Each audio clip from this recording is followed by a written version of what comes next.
আউযু বিল্লাহি মিনাশ শাইতানির রাজিম বিসমিল্লাহির রহমানির রহিম। মহান পাক রব্বুল আলামিন নামে শুরু করতেছি। তো এটা হচ্ছে যে Jhenaidah Wazir Ali school and college মাঠ প্রাঙ্গণ এবং ওয়াজির আলী কেন্দ্র। এটা সরাসরি আসছিলেন এখানে জেলা প্রশাসক মহোদয়। অবশ্য আমার একটু লেট হয়েছে, যার কারণে স্যারের সাক্ষাৎকার নেওয়া হলো না। তো সার্বিক অবস্থা হচ্ছে ভালো। তো ভোটার উপস্থিতি এখানে কম রয়েছে, আশা করি একটু পরেই বাড়বে। তো এখানে মহিলাদের আগমন একটু বেশি, পুরুষ একটু কম আছে। তো ইতিমধ্যে র্যাব 6 এখানে টহলে রয়েছে, সার্বিক পরিস্থিতি দেখছে।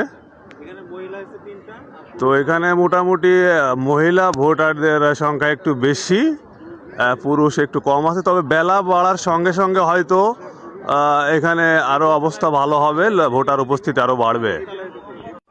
তো ইতিমধ্যে ঝিনাইদহ জেলা বিএনপির সুযোগ্য সাধারণ সম্পাদক মোহাম্মদ জাহিদুজ্জামান মনা ভাই এখানে। ভাই কেমন আছেন? ইনশাল্লাহ। আপনার ভোটটা কি এখানে? হ্যাঁ, আমার ভোট এই সেন্টারে। ও আচ্ছা। তো সার্বিক আসলে কতটা আশাবাদী আপনার জয়ের জন্য? জয়ের জন্য আমরা 100% আশাবাদী। ইনশাল্লাহ জয়নাদার ভোট খুব ভালো হবে আশা করছি। ও আচ্ছা, অনেক ভালো থাকবেন। আসসালামু আলাইকুম। Thank you. ওয়েলকাম। তো আমরা আসলে ভিতরে দেখবো।